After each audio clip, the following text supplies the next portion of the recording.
আসসালামু আলাইকুম। কক্সবাজার ভ্রমণের দ্বিতীয় পর্বে আপনাকে স্বাগতম। বিকেলবেলা আমরা সীমান্ত সম্মেলন কেন্দ্র উর্মি থেকে বের হয়ে রওনা দিলাম সমুদ্র সৈকতের দিকে। তবে এখানে অনেক বেশি সময় আমরা ব্যয় করিনি। এর কারণ হচ্ছে যখন সমুদ্র সৈকতের দিকে তাকালাম তখন দেখলাম যে সূর্য অস্ত যাচ্ছে, আর সেই দৃশ্যটা উপভোগ করার জন্য আমরা খুব তাড়াতাড়ি সমুদ্রের পার চলে গেলাম। আর আস্তে আস্তে আমরা সেদিকেই যাচ্ছি। যাওয়ার পথে যখন সামনে একটা ছোট হাউস দেখতে পেলো তখন আমার মেয়ে জিজ্ঞেস করলো যে আম্মু এখানে এই হাউসটা কেন তৈরি করে রেখেছে। আমি বললাম যে আমরা যখন এখান দিয়ে হেঁটে ঢুকবো তখন পায়ে কিন্তু অনেক বালু থাকবে, সেই বালুগুলো এখানে ধুয়ে তারপরে রিসোর্টে ঢুকতে হবে, তা না হলে কিন্তু রিসোর্টটা নোংরা হয়ে যাবে। যাই হোক, এখন আমরা সমুদ্রের পার আছি। আস্তে আস্তে মানুষের আগমন বাড়ছে। সন্ধ্যার পর অনেক ভিড় বেড়ে যায়, কারণ সন্ধ্যার পরের যে শীতল হাওয়া সেটা সবাই উপভোগ করার জন্য এখানে চলে আসে। এটা হচ্ছে আমার পরিবার। বাচ্চারা তাদের বাবার সাথে সেই ঢেউয়ের যে গর্জন সেটা শুনছে। আপনাদের খুব সুন্দর একটা জিনিস দেখাচ্ছি, সেটা হচ্ছে এই যে দেখুন, সমুদ্র কিন্তু কোনো ময়লা জায়গা দেয় না। যত ময়লা আছে তীরে নিয়ে আসে আর তীরে রেখে সে কিন্তু আবার চলে যায়। এখানে অনেকে অনেকভাবে ছবি তুলছে, যে যার মতো এখানের শান্তিটা উপভোগ করছে। আর আস্তে আস্তে মানুষজন অনেক বেড়ে যাচ্ছে। আর এত সুন্দর একটা দৃশ্য, আসলে এটা কোনোভাবে মুখে প্রকাশ করা যাবে না। যে এখানে এসেছে আসলে এই ফিলটা সেই পেয়েছে। ঢেউয়ের গর্জন, মানুষের ভিড় আর এক অন্যরকম শান্তি। সারা বিকাল আমরা ঘুরে বেড়ালাম, ছবি তুললাম আর উপভোগ করলাম প্রতিটি মুহূর্ত। এখানে জলতরঙ্গ বিশাল বড় একটা রেস্ট হাউস, তার পাশেই হচ্ছে বিজিবির সম্মেলন কেন্দ্র উর্মি।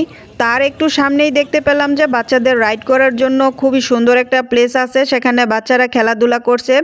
আর আমার বাচ্চারা বলতেছে যে কাঁকড়া খাবো, কারণ তার বাবা আগেই তাদেরকে বলে রেখেছিল যে ওখানে গেলে তোমাকে কাঁকড়া খাওয়াবো। যাই হোক, একটা কাঁকড়া অর্ডার করে ওরা খেয়ে নিল, আমি কিন্তু খাইনি, কারণ কাঁকড়া খেতে আমার ইচ্ছে করেনি। আর পাশ দিয়ে আমরা চলে আসলাম মেন রোড দিয়ে আমাদের রেস্ট হাউসে উর্মিতে। এখানে কিছু ফটোশ্যুট করলাম। মেইন গেটের কাছাকাছি আসার পর আমরা শুনতে পেলাম যে এখানে গানের শব্দ পাওয়া যাচ্ছে, তার মানে এখানে কনসার্ট হচ্ছে। আর প্রতি রাতে এখানে কনসার্ট করা হয় লাইভ, 9টা থেকে শুরু হয়। যাই হোক, আমরা এখানে বাইরে বেশি দেরি করতে আর চাচ্ছি না, ভেতরে গিয়ে গান উপভোগ করব।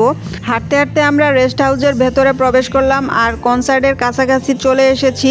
ছোট ছোট সোনামণিরা দেখলাম যে ছুটাছুটি করছে, লাফালাফি করছে, মনের আনন্দে খেলাধুলা করছে। আর ওনারাও কিন্তু এখানে বাচ্চাদের খেলার জন্য দোলনার ব্যবস্থা রেখেছে। আরও বেশ কিছু আইটেম দেখলাম যে এখানে আছে। যাই হোক, বাচ্চারা এখানে মনের আনন্দে খেলাধুলা করছে, বড়রা গান উপভোগ করছে আর বাচ্চাদেরকেও সময় দিচ্ছে। যাই হোক, এখানে কিন্তু খাবারেরও সুব্যবস্থা আছে। আপনি যদি কোনো খাবার অর্ডার করেন ওনারা কিন্তু 20 মিনিটের ভেতরে সেটা আপনাকে সার্ভ করে দিবে। খাবারের গুণগত মান 100তে 100, এর কোনো অভিযোগ নেই। আর আমরা কিন্তু এখানে অনেক বেশি সময় আজকে ব্যয় করতে পারবো না, কারণ আমরা সারা দিন রাত জার্নি করে এখানে এসেছিলাম, দুপুরও তেমন খাওয়া দাওয়া করতে পারিনি।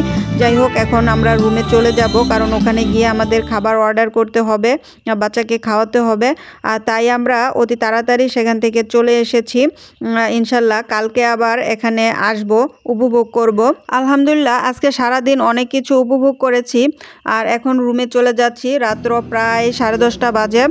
তাই লিফটে উঠে গেলাম। আমাদের রুম ছিল দ্বিতীয় তলাতে 314 নম্বরে, তবে আমাদের রুমটা ছিল সিটি ভিউ। তাই আমার জামাই বলতেছে যে রুমে যাওয়ার আগে চলো একটু সিটি ভিউ করে নেই। এখানে সি ভিউ এবং সিটি ভিউ দুই ধরনের রুমই পাওয়া যায়, তবে আমাদের পছন্দ ছিল সিটি ভিউ, কারণ আমরা তো আর রুমে বসে এখানে সমুদ্র সৈকত দেখব না, আমরা সমুদ্রের পাড়ে গিয়ে দেখব। তাই সিটি ভিউ রুমটাই আমরা নিয়েছিলাম। আর এখানে যে ছাদটা আপনারা দেখতে পাচ্ছেন, এখানে দাঁড়িয়ে কিন্তু শহরের পুরো দৃশ্যটা দেখা যায়, সেজন্যই এই রুমটার নাম ওনারা সিটি ভিউ রেখেছে। এখানে কতক্ষণ দাঁড়িয়েছিলাম আর এখানে থেকেও কনসার্টের গানগুলো শুনতে পেলাম। যাই হোক, কতক্ষণ এখানে বাচ্চারা খেলাধুলা করেছে, তারপর আমরা চলে আসলাম। অনেক রাত হয়ে গেছে, এখন কিন্তু আর দেরি করা যাবে না, ঘুমাতে হবে। কার্ডের মাধ্যমে আমার জামাই এখন লকটা খুলে নিচ্ছে। সব কিছুই ডিজিটাল হয়ে গেছে, এখন আর তালা খুলতে চাবি লাগে না, যে কার্ড দিয়েই তালা খোলা যায়। যাই হোক, এখন আমাদের রুমে প্রবেশ করতেছি। আরও একটা সুন্দর জিনিস দেখতে পেলাম, সেটা হচ্ছে যে যখন এই কার্ডের জায়গা মতো রাখলো তখনই দেখলাম যে ঘরের যত লাইট আছে সব কিছু অটোমেটিকলি অন হয়ে গেছে। কি দারুণ সিস্টেম, তাই না? যাই হোক, প্রথমবার আমি দেখেছি, আপনারা হয়তো আগেও দেখেছেন, বাট আমি যেহেতু প্রথমবার এরকম একটা হোটেলে উঠেছি তাই আমি কখনো আগে দেখিনি, এটাই ফার্স্ট টাইম। অনেক ভালো লেগেছে। অলরেডি অনলাইনের মাধ্যমে আমাদের রাতের খাবার অর্ডার করে দিয়েছি। আর এখন যাতে বাচ্চারা ঘুমিয়ে না যায় সেজন্য আমরা রুমের মধ্যে আনন্দ করতেছিলাম। তারপর 20 মিনিট পর আমাদের খাবার রুমে চলে এসেছে। এখানে আমরা বেগুন ভর্তা, শুটকি ভর্তা, ডাল, সবজি, সাদা ভাত এবং রূপচাঁদা মাছ অর্ডার করেছিলাম। যা যা অর্ডার করেছি ওনারা সব কিছু দিয়ে গেছে এবং সার্ভিংটাও ছিল খুবই সুন্দর। এখানে অভিযোগ করার মতো কিছু নেই। দেখতে খুবই সুন্দর লাগছে, মনে হয় যে খেতেও ভালো হবে। আমাদের সব কিছু রেডি হয়ে গিয়েছে, এখন শুধু খাওয়ার পালা। তবে খাওয়ার আগে আপনাদেরকে এর দামগুলো একটুখানি দেখিয়ে দিচ্ছি। তবে বাইরে থেকে এখানের দাম কিন্তু অনেক বেশি রাখেনি। তাছাড়া আপনারা দেখতেই পাচ্ছেন যে সার্ভিংটা কত সুন্দর ছিল। বাইরে খাওয়ার চেয়ে আমার মনে হয় এই রিসোর্টে যারা থাকে ভেতরে খাওয়াই ভালো। আমরা নিচে বসে এখন সবাই মন ভরে খেয়ে নিলাম। ভাত খাওয়ার পর মনে চাইলো যে 1 কাপ কফি খেলে মনে হয় ভালো লাগবে, তাই 1 কাপ কফি বানিয়ে নিচ্ছে আমার জামাই। বললাম যে খুব সুন্দর করে বানাবেন যাতে করে আমিও খেতে পারি। যাই হোক, ওনারা যে আইটেমগুলো দিয়েছে ওখানে পর্যাপ্ত পরিমাণ উপকরণ ছিল, সেটা দিয়ে আমরা খুব সুন্দরভাবে 1 কাপ কফি বানিয়ে নিলাম আর খেয়ে দিয়ে তারপর ঘুমিয়ে পড়লাম। আল্লাহ হাফেজ। পরবর্তী ভিডিওটি দেখার আমন্ত্রণ রইল।